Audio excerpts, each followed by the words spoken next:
Pass ಆಗ್ಬಿಟ್ಟು next class ಹೋಗು ನೀ ಕಂದ, ಅದುವೆ ನಮಗೆ ಆನಂದ.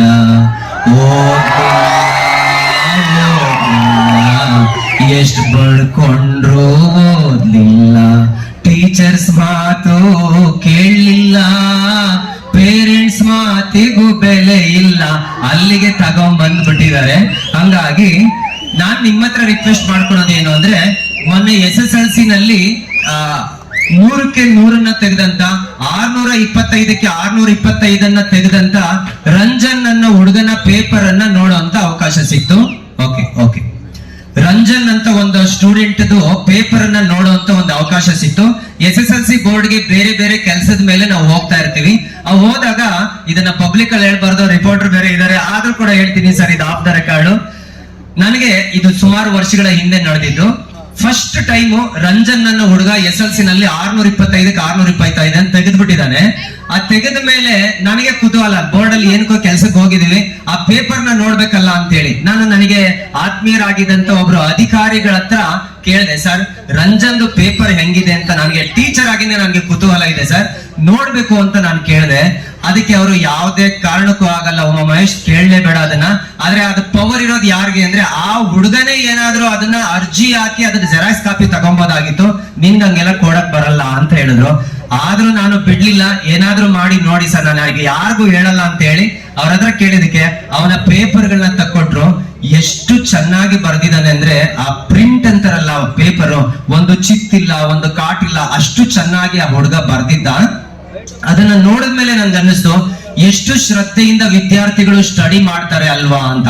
ಹಂಗಾದ್ರೆ ಅವನಿಗೆ ಆ ಸ್ಟಡಿ ಮಾಡೋ ಒಂದು ಕೆಪಾಸಿಟಿ ಹೇಗ್ ಬಂದಿರ್ಬೋದು ಅನ್ನೋದನ್ನ ನಾನು ಅರ್ಥ ಮಾಡ್ಕೊಂಡು ಒಂದಿಷ್ಟು ಸೀಕ್ರೆಟ್ಸ್ ನ ಕಂಡಿಡ್ಕೊಂಡೆ.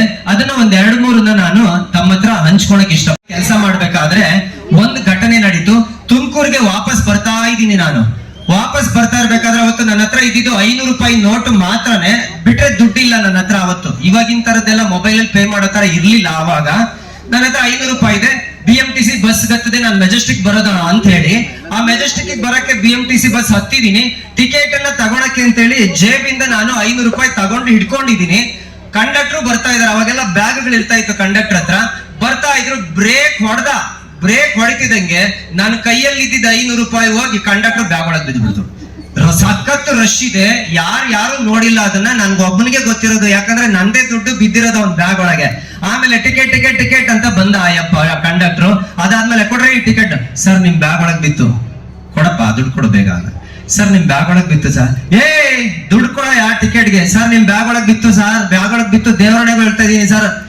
ಡ್ರೈವರ್ ನಿಲ್ಸ್ರಿ, ಇದ್ಕಪ್ಪ ಬೆಳಗ್ಗೆ ಬಂದ್ಬಿಡ್ತಾರೆ ನನ್ ಮಕ್ಳು ಹಿಂಗ್ ಅಂತವನೇ. ನನಗೆ ಒಂಥರ ತಲೆ ಕೆಟ್ಟು ಹೋಗ್ತಾ ಇದೆ. ಒಂದು ಇಳಿದು ಬಿಡ್ಬೋದು, ನೆಕ್ಸ್ಟ್ ಹೋಗಿ ದುಡ್ಡು ಬೇಡವಾ. ನನ್ ಕ್ವಶನ್ ಏನು ಅಂದ್ರೆ, ಅವನು ಯಾಕೆ ನಂಬ್ತಾ ಇಲ್ಲ ಅಂತ. ನೋಡಿಲ್ಲ ಮೇಡಮ್, ತುಂಬಾ ಚೆನ್ನಾಗಿ ಹೇಳಿದ್ರು, ಅವನು ನೋಡಿಲ್ಲ ಅದಕ್ಕೆ ನಂಬಲ್ಲ.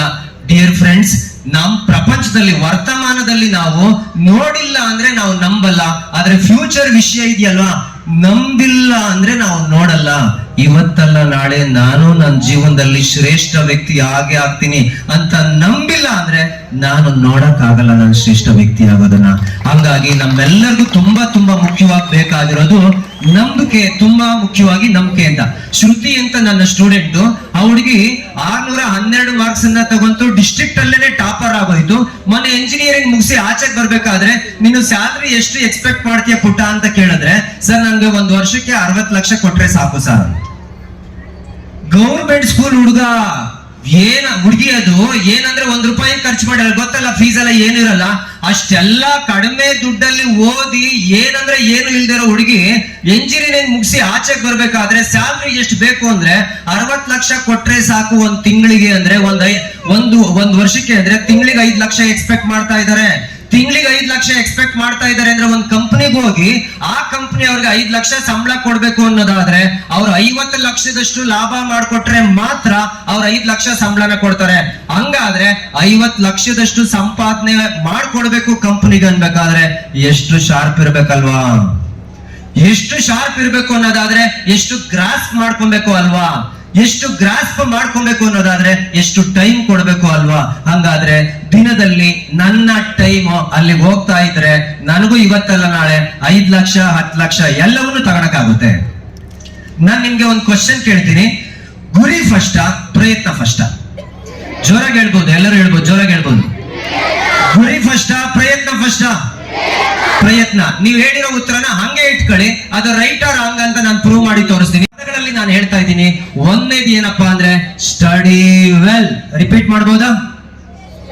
ರಿಪೀಟ್ ಮಾಡ್ಬೋದಾ ಹೇಳಿ? ಒಂದನೇದು ವೆರಿ ಗುಡ್. ಎರಡನೇದು ಬಿಹೇವ್ ವೆಲ್. ಎರಡನೇದು ಹೇಳಿ ವೆರಿ ಗುಡ್. ಇವೆರಡನ್ನೇ ಯಾವುದೇ ಟೀಚರ್ ಆಗ್ಲಿ ಯಾವುದೇ ಪೇರೆಂಟ್ ಆಗ್ಲಿ ಎಕ್ಸ್ಪೆಕ್ಟ್ ಮಾಡೋದು. ಬಿಹೇವ್ ವೆಲ್ ಅನ್ನೋ ವಿಷಯನ ತಗೊಳ್ಳೋಣ. ನಾನು ನನ್ನ ಜೊತೆಗಿರೋ 5 ಜನ ಹೆಂಗಿರ್ತಾರೋ ನನಗೆ ಗೊತ್ತಿಲ್ಲದೆ ಅವರ ಆವರೇಜ್ ಆಗೋಗಿರ್ತೀವಂತೆ. ಫಾರ್ ಎಕ್ಸಾಂಪಲ್, ಇಲ್ಲಿ ಯಾರಾದ್ರೂ ರಾಜು ಅಂತ ಒಬ್ಬ ಸ್ಟೂಡೆಂಟ್ ನ ಕರೆದು ಇಲ್ಲಿ ನಿಲ್ಲಿಸ್ತೀನಿ, ಅವನ್ ಪರ್ಸೆಂಟೇಜ್ ಎಷ್ಟು ಅಂತ ನಾನು ಕೇಳ್ದೇನೆ ಅವನ್ ಪರ್ಸೆಂಟೇಜ್ ಎಷ್ಟು ಅಂತ ಹೇಳ್ತೀನಿ. ಸರ್ ಏನ್ ಮಾಡ್ತೀರಾ ಅದಕ್ಕೆ ಟೆಕ್ನಿಕ್? ರಾಜುನ ಕೇಳ್ತೀನಿ, ರಾಜು ನೀನ್ ಯಾವಾಗ್ಲೂ ಇರೋ ಅಂತ, ನೀನ್ ಯಾವಾಗ್ಲೂ ಅವ್ರ ಜೊತೆಗೆ ಓಡಾಡ್ತಿರ್ತೀಯಲ್ಲ ಅಂತ ಫ್ರೆಂಡ್ಸ್ 5 ಜನ ಹೆಸರು ಹೇಳಪ್ಪ ಅಂತ ಕರಿತೀನಿ, ಕೇಳ್ತೀನಿ. ಆ 5 ಜನದ್ದನ್ನು ಮಾರ್ಕ್ಸ್ ಅನ್ನ ತಗೊಂಡು 5ರಿಂದ ಡಿವೈಡ್ ಮಾಡಿದ್ರೆ ಇವನ್ ಮಾರ್ಕ್ಸ್ ಅದಾಗಿರುತ್ತೆ.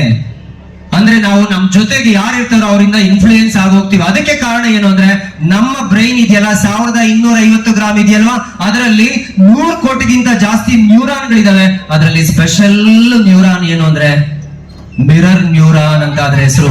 ಆ ಮಿರರ್ ನ್ಯೂರಾನ್ಗಳ ಕೆಲಸ ಏನಪ್ಪಾ ಅಂದ್ರೆ ನಮ್ ಜೊತೆಗಿರೋರು ಏನ್ ಮಾಡ್ತಾರೋ ನಮ್ಗೆ ಗೊತ್ತಿಲ್ದಂಗೆ ನಮ್ ಕೈಲಿ ಅದನ್ನ ಮಾಡಿಸೋದು. ಇದು ಮಿರರ್ ಅಂದ್ರೆ ನಾನು ನಿನ್ ಕೈ ಹಿಂಗಂದ್ರೆ ಅದು ಕೈ ಹಿಂಗ್ ಅನ್ನುತ್ತಲ್ಲ, ಅದೇ ತರದಲ್ಲಿ ನನ್ ಜೊತೆಯವ್ರು ಏನ್ ಮಾಡ್ತಾರೋ ಅದನ್ನ ಮಾಡೋದು, ನನ್ ಜೊತೆಯವ್ರು ಏನ್ ಮಾಡ್ತಾರೋ ಅದನ್ನ ಮಾಡೋದನ್ನ ನಮ್ ಕೈಲಿ ಮಾಡಿಸುತ್ತೆ. ಹಂಗಾಗಿ ತಮ್ಮೆಲ್ಲರ ಹತ್ರ ರಿಕ್ವೆಸ್ಟ್ ಏನು ಅಂದ್ರೆ ಯಾರ್ಯಾರೆಲ್ಲ ಸ್ವಲ್ಪ ಸಜ್ಜನರು ಇರ್ತಾರಲ್ಲ, ಒಳ್ಳೆಯವ್ರು ಇರ್ತಾರಲ್ಲ, ಅಂತವ್ರ ಜೊತೆಗೆ ಸೇರ್ಕೊಂತ ಹೋಗಿ ಅಂತ. ಇದು ಒಂದೇ ವಿಷಯ. ಪೇರೆಂಟ್ಸ್ಗೆ ಒಂದು ಮಾತೇನು ಕಿವಿ ಮಾತು ಅಂದ್ರೆ, ರಾಮಾಯಣದ ಒಂದು ಇನ್ಸಿಡೆಂಟ್ ತಗೊಳ್ಳೋಣ. ರಾಮಾಯಣದಲ್ಲಿ ಯಾರು ಕುರುಡರಾಗಿದ್ರು ಫಸ್ಟ್? ಧೃತರಾಷ್ಟ್ರ. ಧೃತರಾಷ್ಟ್ರ ಅವರು ಹುಟ್ಟು ಕುರುಡ್ರ ಅಥವಾ ಅದಾದ್ಮೇಲೆ ಏನಾದ್ರು ಆರ್ಟಿಫಿಷಿಯಲ್ ಕುರುಡ್ರಾಗ್ತಾರ? ಧೃತರಾಷ್ಟ್ರ ಅವರು ಹುಟ್ಟು ಕುರುಡ್ರು. ನನ್ ಗಂಡ ನೋಡದೇ ಇರೋ ಪ್ರಪಂಚವನ್ನ ನಾನ್ ನೋಡ್ಬಾರ್ದು ಅಂತ ಹೇಳಿ ಅವ್ರ ಹೆಂಡತಿ ಏನ್ ಮಾಡ್ತಾರೆ, ಅವರು ಕೂಡ ಕಣ್ಣಿಗೆ ಬಟ್ಟೆನ ಕಟ್ಕೊಂತಾರೆ. ಅಂದ್ರೆ ಮಕ್ಕಳು ಏನ್ ಮಾಡ್ತಾವ್ರೆ ಅಂತ ಅಪ್ಪ ನೋಡ್ತಾ ಇಲ್ಲ, ಅಮ್ಮ ನೋಡ್ತಾ ಇಲ್ಲ, ಮಕ್ಳು ಕೌರವರಾಗದೆ ಇನ್ನೇನಾಗ್ತಾರೆ. ಇನ್ನ ರಾಮಾಯಣಕ್ಕೆ ಬನ್ನಿ. ರಾಮಾಯಣಕ್ಕೆ ಬಂದಾಗ ಅಲ್ಲಿ ಸೀತೆ ಗರ್ಭಿಣಿಯಾಗಿ ಮಗುಗೆ ಜನ್ಮ ಕೊಟ್ಟಾಗ, ಜನ್ಮ ಕೊಟ್ಟಿದ್ದಲ್ಲಿ ವಾಲ್ಮೀಕಿ ಆಶ್ರಮದಲ್ಲಿ, ಅವ್ರಿಬ್ರು ಒಂದ್ ಲೆವೆಲ್ಗೆ ಬಂದ್ಮೇಲೆ ಸೀತೆ ಕೇಳ್ತಾಳೆ, ಗುರುಗಳೇ ನಮ್ಮ ಮಗುಗೆ ಎಜುಕೇಶನ್ ಬೇಕು ಅಂತ. ಅವ್ರು ಕೇಳೋದೇನು ಅಂದ್ರೆ ಶಸ್ತ್ರದಲ್ಲಿ ಪಾರಂಗತರಾಗಿ ಮಾಡದ, ಶಾಸ್ತ್ರದಲ್ಲಿ ಪಾರಂಗತರಾಗಿ ಮಾಡದ ಅಂತ. ಅವ್ರು ಹೇಳಿದಾಗ ಇವಳು ಹೇಳೋದು ಶಸ್ತ್ರ ಶಾಸ್ತ್ರ ಎರಡರಲ್ಲೂ ಪಾರಂಗತರಾಗ್ಬೇಕು ಅಂತ. ಆಗ ಅವ್ರು ಹೇಳ್ತಾರೆ, ನಾನು ಶಸ್ತ್ರದಲ್ಲೂ ಶಾಸ್ತ್ರದಲ್ಲೂ ಪಾರಂಗತರಾಗಿ ಮಾಡ್ತೀನಿ, ಆದ್ರೆ ನಾನಿಲ್ಲಿ ಎಜುಕೇಶನ್ ಕೊಡ್ತಾ ಇರ್ಬೇಕಾದ್ರೆ ಅಲ್ಲಿ ದೂರದಲ್ಲಿ ನಿಂತ್ಕೊಂಡು ನೀನ್ ನೋಡ್ತಾ ಇರ್ಬೇಕು ಅಂತ. ಸೀತೆ ಹಂಗೆ ಮಾಡ್ತಾಳೆ. ಅವಳು ತಾಯಿಯ ಕಣ್ಣಿನಲ್ಲಿ ಅಥವಾ ತಂದೆಯ ಕಣ್ಣಿನಲ್ಲಿ ಬೆಳೆದಿರೋ ಮಕ್ಕಳು ಲೋಕವಿಖ್ಯಾತರಾಗ್ತಾರೆ. ತಂದೆಯನ್ನೇ ಮೀರಿಸೋಷ್ಟು ಸೋಲ್ಸೋಷ್ಟು ಎತ್ತರಕ್ಕೆ ಬೆಳೆದಿದ್ದಾರೆ.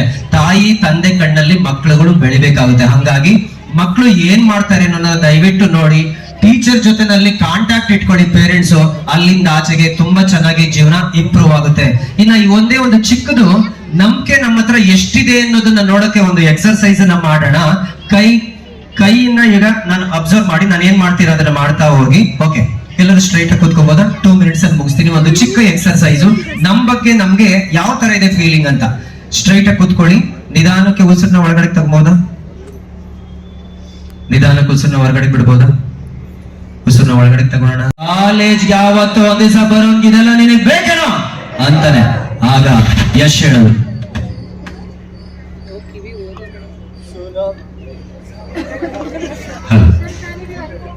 ಸುನಾಮಿ, ಸುಂಟ್ರ ಗಾಳಿ, ಬಿರುಗಾಳಿ ಎಲ್ಲ ಯಾವಾಗಲೂ ಸರಿ, ಅದು ಬರುವಾಗೊಂದು ಭಯ ಇರುತ್ತೆ, ಬಂದೇ ಮೇಲೆ ಹಾವ ಇರುತ್ತೆ. ನಾನ್ ಬರೋವರೆಗೂ ಮಾತ್ರ ಬರಲ್ಲ. ನಾನ್ ಬಂದ್ಮೇಲೆ ನಿಮ್ಮ ಜೀವನದಲ್ಲಿ ದೊಡ್ಡ ದೊಡ್ಡ ಮಟ್ಟವನ್ನ ಮುಟ್ಟಿ ದೇವರಾಜ್ ಸರ್ ಅವರು ಒಂದು ಒಳ್ಳೆ ಅವಕಾಶನ ಕೊಟ್ರು. ಎಲ್ಲ ಓಲ್ಡ್ ಸ್ಟೂಡೆಂಟ್ಸ್ ವಿದ್ಯಾರ್ಥಿಗಳಿಗೆ ಮಾದರಿ ಆಗೋ ತರ ಬೆಳಿರಿ ಅಂತ ಹೇಳ್ತಾ ವೇದಿಕೆಗೆ ನಾನು ನಮಸ್ಕಾರ ಮಾಡಿ ನನ್ನ ಮಾತನ್ನ ಮುಗಿಸ್ತೀನಿ. ಧನ್ಯವಾದ.